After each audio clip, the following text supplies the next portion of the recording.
इस रोमांचक कहानी की शुरुआत होती है जॉन और मैरी नाम की दो हस्बैंड वाइफ को दिखाते हुए, जो इतना समय बीतने के बावजूद भी एक दूसरे से काफी ज्यादा प्यार किया करते थे। जॉन और मैरी तो एक ही साथ न्यूज रिपोर्टिंग कंपनी में काम करते हैं और उनकी लाइफ तो बहुत ही अच्छी तरीके से चल रही थी। लेकिन जॉन को जरा भी अंदाजा नहीं था कि एक खतरनाक हादसा उनकी फैमिली के साथ हो जाएगा। अब मैरी और जॉन कार के अंदर बैठकर लगातार ट्रेवल करते जा रहे थे। तभी अचानक मैरी को सामने से कुछ अजीब तरीके का क्रिएचर दिखाई देता है। वो परछाई कार की इतना पास आ गई थी कि मैरी बहुत ही ज्यादा डर जाती है और अब इन सारी चीजों में उसने अपनी कार का बैलेंस पूरी तरीके से खो दिया था, जिससे कि उनका एक बहुत ही बड़ा एक्सीडेंट हो गया। हालांकि इस एक्सीडेंट में जॉन को ज्यादा चोट नहीं आई हुई होती, लेकिन मैरी बहुत ही ज्यादा सीरियस कंडीशन में थी। जल्द से जल्द जॉन एम्बुलेंस को बुलाकर मैरी को हॉस्पिटल में शिफ्ट करा देता है और अब डायरेक्ट अगले दिन जब मैरी को होश आ रहा था तब वो जॉन से बेहोशी की हालत में पूछ रही थी कि एक्सीडेंट होने से पहले तुम्हें कुछ दिखाई दिया कि नहीं। जॉन तो एकदम अनजान होता है और उसे इस बारे में बिल्कुल नहीं पता था, लेकिन ये बात कंफर्म तो हो चुकी है कि मैरी ने वहाँ पर कुछ जरूर देखा था।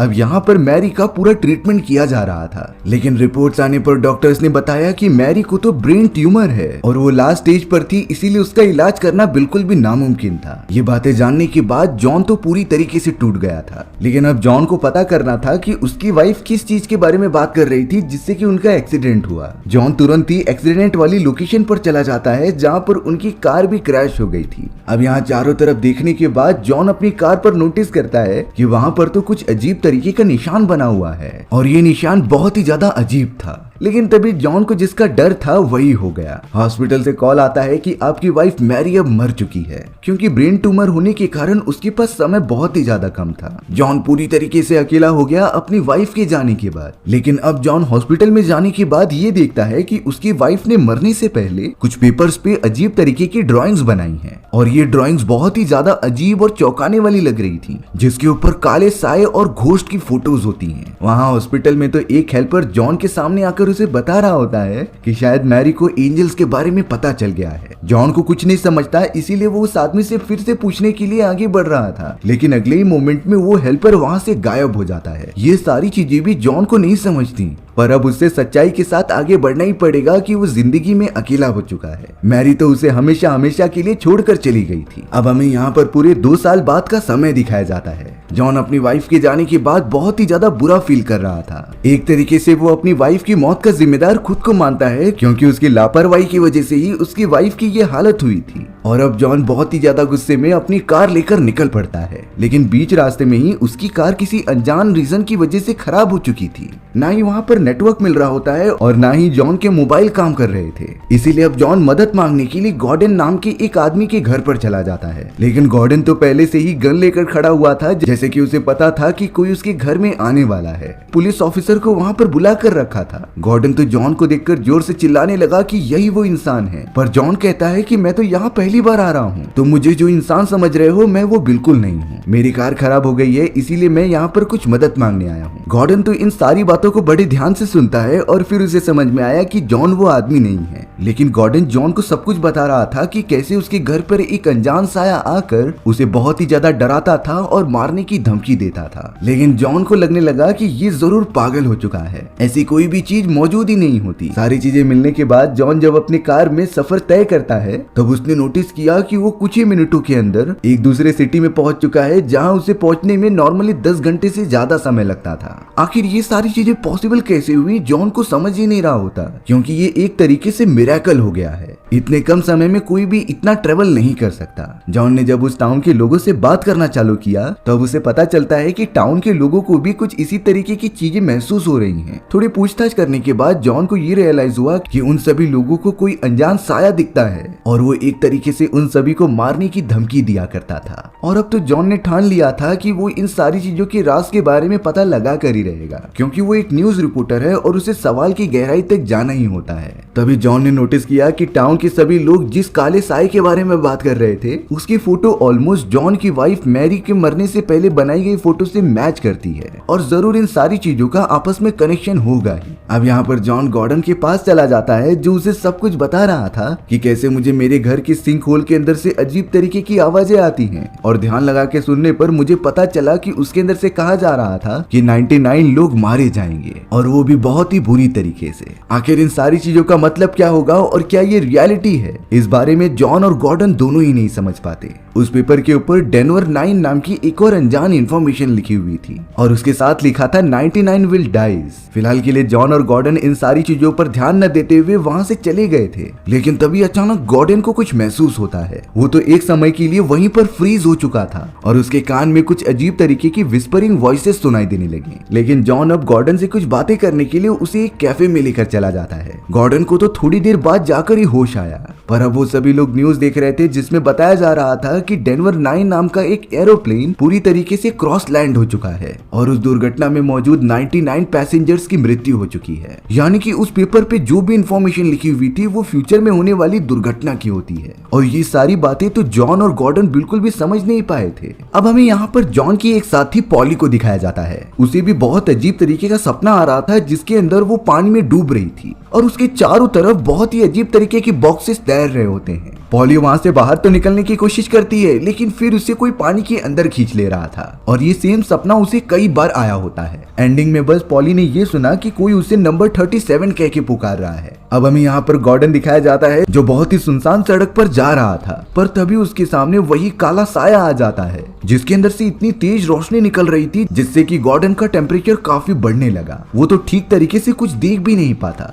अपनी गाड़ी से उतरने के बाद गॉर्डन नोटिस करता है कि इस पूरे साए का बॉडी स्ट्रक्चर इंसानों जैसा ही है, लेकिन वो रियलिटी में कोई इंसान था ही नहीं। उस काले साए ने तो गॉर्डन के लिए एक भविष्यवाणी की कि कल ही एक बहुत ही बड़ा अर्थक्वेक आएगा और वो पूरा शहर तबाह हो जाएगा। रियलिटी में होता भी ऐसा ही है। अगले दिन एक बहुत ही बड़े भूकंप आने की वजह से कई सारे लोग मारे गए और वो पूरी सिटी डिस्ट्रॉय हो गई। गॉर्डन तो अब जल्द से जल्द जॉन को कॉल करता है और उसे बताता है कि मेरे साथ अभी भी वो काला साया मौजूद है जो कि भविष्यवाणी बताया करता था, यानी कि इसके पास पृथ्वी पर होने वाली सारी चीजों की इंफॉर्मेशन है और इसकी वजह से ही शायद मेरी वाइफ का एक्सीडेंट भी हुआ था और शायद इसी ने ही उस प्लेन एक्सीडेंट के बारे में बताया था। हालांकि जॉन को इन सारी चीजों पर भरोसा नहीं हो रहा होता, इसीलिए वो उसका टेस्ट लेने लग जाता है। जॉन ने अपनी एक घड़ी अपने जूते के अंदर रख दी थी और कह रहा था कि बताओ मेरी घड़ी कहाँ है, लेकिन उस काले साए ने एकदम करेक्ट ये सारी चीजें बता दी। साथ ही साथ उसने तो जॉन के लिखे गए नॉवेल के कई सारे पेजेस नरेट भी किए होते हैं। बात तो तब ज्यादा आगे बढ़ गई जब उस काले साए ने जॉन का माइंड रीड करके ये सब बता दिया कि आखिरकार वो अभी सोच क्या रहा है। जॉन को कुछ समझ ही नहीं रहा था कि आखिर ऐसा कोई कैसे कर सकता है और उसे अब जाकर पूरी तरीके से बिलीव हो भी गया। जॉन ने तो तुरंत ही अब ये सारी बातें पॉली को बता दी थी जिससे कि वो गॉर्डन के घर पर चली जाती है। लेकिन अब जॉन जो कि उस काले साए से बात कर रहा था वो उससे सवाल करता है कि मेरी वाइफ मैरी आखिरकार कैसे मरी और इसके पीछे हाथ किसका था। तब जाकर वो काला साया बताता है कि तुम्हारी वाइफ चली तो गई है, लेकिन तुम उसे अपनी आंखों से देख नहीं पाओगे जब तक एक सही समय नहीं आ जाता। पॉली यहाँ पर डायरेक्टली गॉर्डन के घर पर पहुंच गई थी जिससे कि वो उस काले साए को ढूंढ पाए, लेकिन गॉर्डन कहता है कि मैं तो बहुत पहले से ही सोया हुआ हूँ और मुझे तो किसी भी काले साए के बारे में पता ही नहीं है। यानी कि यहाँ पर गॉर्डन ने जॉन को कॉल नहीं किया था, बल्कि वो काला साया डायरेक्टली ही जॉन के पास पहुंचा होता है।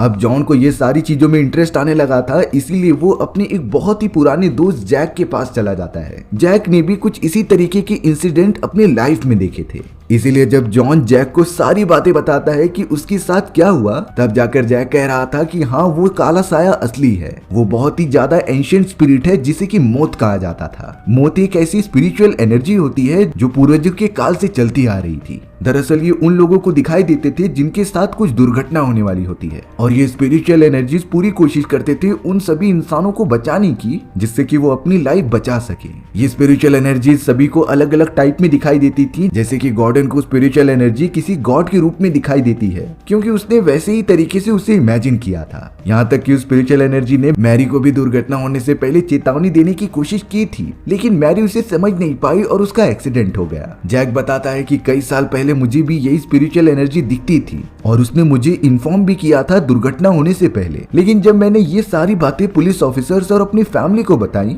तब वो मुझे पागल समझने लगे और किसी ने भी मेरी बातों पर भरोसा नहीं किया। और जब वो दुर्घटना हो गई तो सारी चीजों का शक मेरे ऊपर आ गया।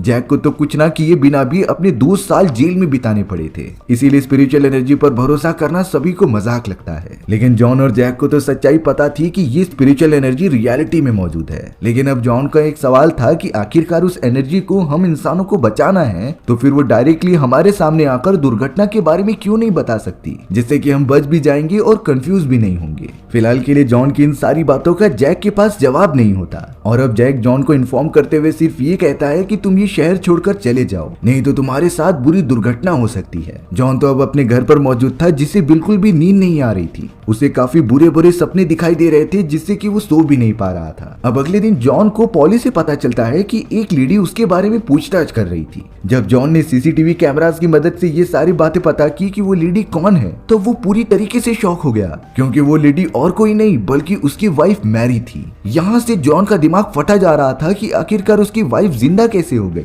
और एक्चुअल में उसके साथ हो क्या रहा है। जॉन तुरंत इन सारी बातों को उस स्पिरिचुअल एनर्जी की बातों से रिलेट करने लगा और ये पता लगा रहा था कि इसमें वो कोई क्लू प्रोवाइड तो नहीं कर रहा। तभी अचानक जॉन को उसकी कंपनी के बॉस से कॉल आता है जो बता रहे थे कि तुम्हें मेयर का इंटरव्यू लेने जाना है जो कि एक केमिकल फैक्ट्री का उद्घाटन करने आ रहे हैं। अब जॉन का ये काम था तो उसे जाना तो पड़ेगा ही, लेकिन कॉल कट करने के बाद एक छोटी सी विस्परिंग वॉइस आती है जो और किसी की नहीं बल्कि उस स्पिरिचुअल एनर्जी की थी। वो धीरे धीरे कहकर जॉन को ये बताना चाहती है कि उस केमिकल फैक्ट्री में कल ब्लास्ट होने वाला है जिससे कि कई सारे लोग मारे जाएंगे। और अब जाकर जॉन को समझा कि वो इस जगह पर कैसे आ चुका है। शुरुआत से ही स्पिरिचुअल एनर्जी उसे क्लू देने की कोशिश कर रही थी जिससे कि जॉन तुरंत जाकर उस दुर्घटना को होने से बचा ले। इसीलिए अब जॉन तुरंत ही पॉली को जाकर कहता है कि तुम उस जगह पर मत जाओ, लेकिन दुर्घटना की कोई सबूत न होने के कारण पॉली वहां पर जाने के लिए राजी हो जाती है। जॉन तो डायरेक्टली जाकर मेयर से भी बातें कर रहा था कि यहाँ पर आपकी जान को खतरा है, लेकिन मेयर भी उसकी कोई भी बात नहीं मानते।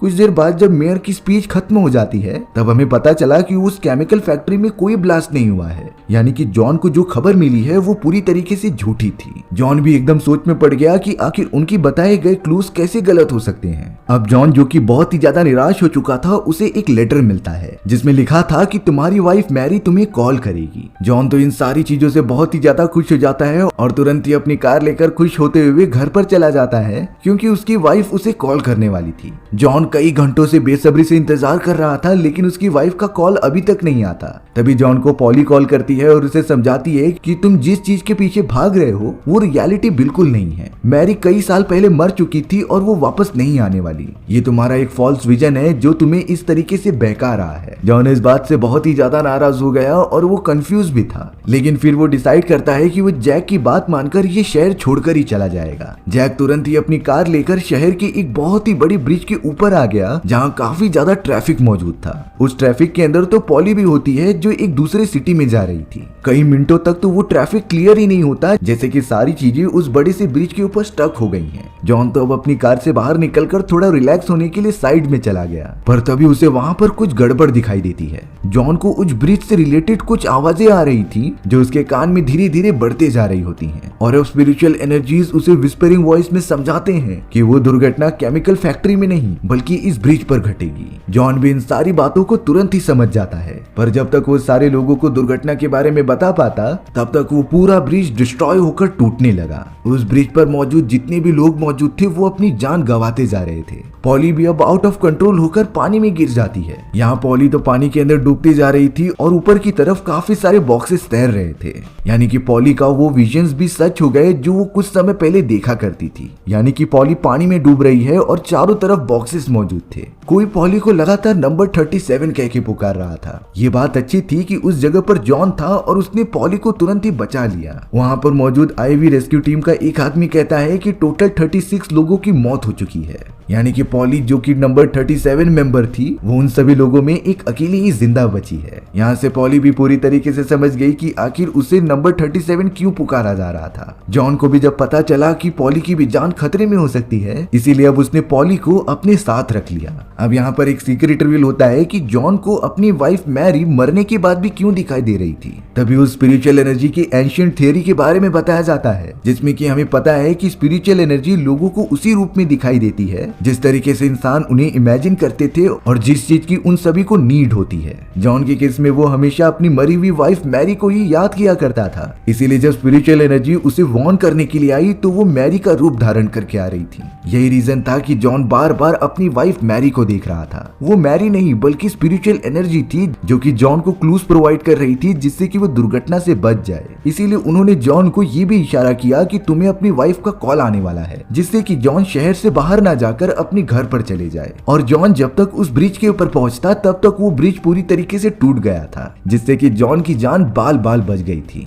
जॉन को अब किसी भी तरीके से पता करना था कि आखिर उस स्पिरिचुअल एनर्जी का राज क्या है, इसीलिए वो तुरंत ही अपने दोस्त गॉर्डन के पास चला गया। लेकिन पता चलता है कि पास ही वाले फॉरेस्ट में गॉर्डन की डेड बॉडी मौजूद थी और उसे किसी ने रहस्यमयी तरीके से मार दिया था। यानी कि गॉर्डन जिसने की उस स्पिरिचुअल एनर्जी को देखा था उसे खत्म कर दिया गया है, जिससे कि जॉन उन चीजों के बारे में पता कभी भी नहीं लगा पाएगा। जॉन को एक सवाल का पता लगाना था कि आखिर ये स्पिरिचुअल एनर्जीज डायरेक्टली आकर ह्यूमंस को वार्न क्यों नहीं करती। भले ही ये सारी स्पिरिचुअल एनर्जीज इंसानों के अकॉर्डिंग अपना रूप धारण करके आते थे, लेकिन उन सभी का क्लू देने का तरीका इतना कॉम्प्लिकेटेड होता है कि नॉर्मल इंसान उसे समझ ही नहीं पाते, और जब तक वो समझते हैं तब तक वो दुर्घटना घट चुकी होती है। यहाँ पर इस बात की क्लैरिटी तो हो गई थी कि जॉन को इन सारे रहस्यों के बारे में पता नहीं चलने वाला, और इसी के साथ हमारी ये कहानी यहीं पर खत्म हो जाती है। सो व्यूअर्स, आपको ये स्टोरी कैसी लगी कमेंट सेक्शन में बताना भूलना मत, और अगर आपको मेरा एक्सप्लेनेशन 1% भी अच्छा लगा होगा ना तो वीडियो को लाइक एंड चैनल को सब्सक्राइब करना भूलना मत। और अगर आपको मेरा एक्सप्लेनेशन 1% भी अच्छा लगा होगा ना तो वीडियो को लाइक एंड चैनल को सब्सक्राइब कर देना। मिलते हैं इसी तरीके की मजेदार वीडियोस में, तब तक के लिए बाय बाय।